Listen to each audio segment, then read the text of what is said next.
ओम श्री परमात्मने नमः. ज्ञानदेवांचा आत्मसंवाद, प्रकरण 5. सच्चिदानंद पदत्रय विवरण. सुख सुख भोगायलाही लाजतं. दृष्टांत भाग 2. ओव्या आहेत 45 आणि 46. सुख मात्र असा परमात्मा सुखपणाला यायलाही कसा लाजतो ते ज्ञानदेव दृष्टांतांनी स्पष्ट करत आहेत. ज्ञानदेव म्हणतात, दिहाची या दुपारी चांदू जैसा अंबरी, ते असणे चांदावरी जाणावे की. दिह म्हणजे दिवस. दिवसा भर दुपारी चंद्र आकाशात असतो, पण त्याचे ते असणे फक्त चंद्रापुरतेच मर्यादित असते.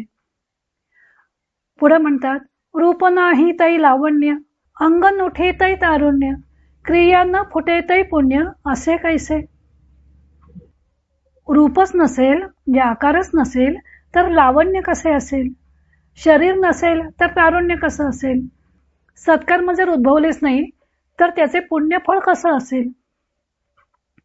स्वामी स्वरूपानंद याचा अभंग रूपांतर करताना म्हणतात, आकाशीचा चांद दिसेना मध्यान्नी, तरी तो स्वस्थानी असे जैसा, किंवा ते ठाईच क्रिये आधी पुण्य, नातरी लावण्य रूपा आधी, किंवा अंगा आधी तारुण्य तेसाच, आपुल्या ठाईच जैसे नांदे. परमात्मा हा केवळ सुख स्वरूप असतो. तो कोणाच्या जाणण्याचा विषय होत नाहीच, पण तो स्वतःलाही जाणत नाही.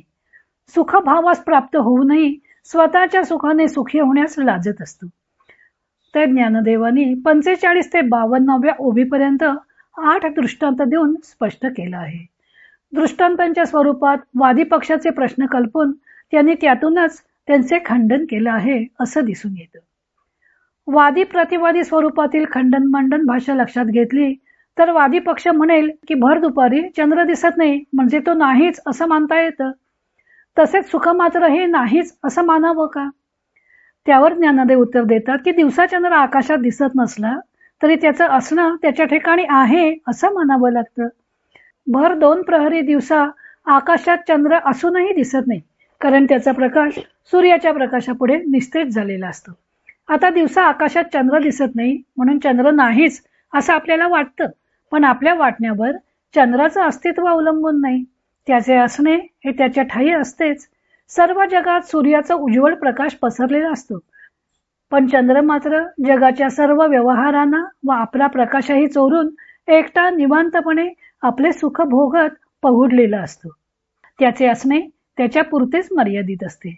तसाच परमात्मा हा कोणाचाही विषय न होता आपला आपणच सुख मात्र रूप असतो. परब्रह्मही तसेच परब्रह्माच्या ठाईच असते. मूलतः एकटेच अद्वैत स्वरूप असल्यानं त्याला जाणणारा दुसरा कोणी नाही, त्यामुळे दुसऱ्याला त्याचे अस्तित्व कळणार नाही, पण म्हणून त्याचे अस्तित्व नाकारताही येत नाही. पुढचा दृष्टांत देताना म्हणतात की वादी पक्ष म्हणेल की रूपच जर अस्तित्वात नसेल तर लावण्य असते असं कसं मानावं, किंवा शरीरच जर व्यक्त दशेला आलं नसेल तर तारुण्य कसं असेल, किंवा सत्कर्म घडलेच नाही तर पुण्य कुठं असतं. ते नाहीच असं मानावं लागतं. लावण्य हे मूर्त देहाशी निगडीत असतं. रूप आकाराला येत नाही तेव्हा ते कोठे आणि कसे असते. सौंदर्य रूपाच्या आधारेच राहणार. शरीर जन्मास आल्यावर त्याच्यावर विशेष रूपाने तारुण्य प्रकट होते. ते जर नसतेच तर रूपात अवतरून दिसलंच नसतं. पण शरीरच जर जन्मास आलं नसेल तर त्यावर प्रकट होणाऱ्या तारुण्याची कल्पना कशी करता येईल. शरीराचा किंवा रूपाचा मूर्त आकार प्राप्त होत नाही तोपर्यंत त्याही पूर्वी अस्तित्वात असणाऱ्या अमूर्त निराकार लावण्याची व तारुण्याची आपण कल्पना करू शकत नाही. रूप प्राप्त न झालेले लावण्य व शरीर प्राप्त न झालेले तारुण्य कसं असेल. येथे शरीर नसूनही अस्तित्वात असू शकणाऱ्या मदनाच्या पुराण प्रतिमेकडेही ज्ञानदेवाने संकेत केला आहे. या मदनाचा उल्लेख पुढील ओवीतही आलेला आहे. बीजात कोठे वृक्षाचा आकार दिसतो, पण रूपाला आल्यावर वृक्ष दिसतो. त्या अर्थी वृक्षाचा आकार बीजाच्या ठायी असतोच असं मानावं लागतं. मनुष्य सत्कर्म करतो त्यावेळी सत्कर्म घडल्याबरोबर ते कर्म जरी स्वरूपतः नाहीसे झाले असं वाटत असलं तरी ते कर्म सर्वथा नष्ट न होता पुण्यरूपाने उरते व कर्त्याला सुखरूपी फल देते. म्हणजे सत्कर्मातून पुण्याची निर्मिती होते.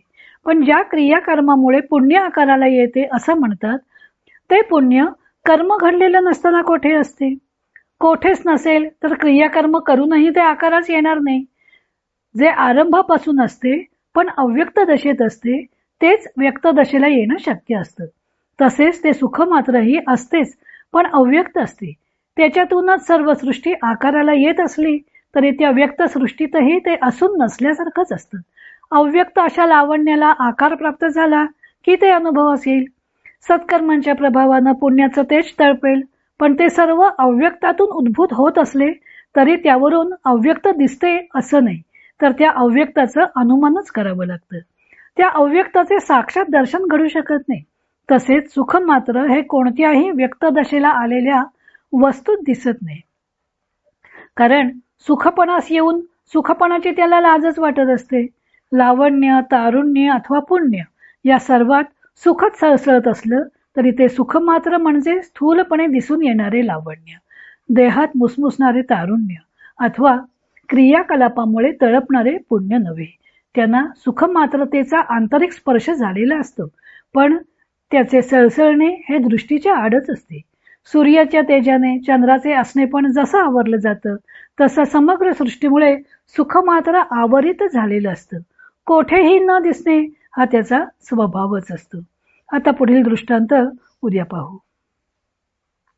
इतर अनेक ग्रंथांचा आधार घेऊन ज्ञानदेवांच्या अमृतानुभव या ग्रंथाचं लेखन व वाचन सौ मनीषा अभ्यंकर मिरज यांनी केलं आहे.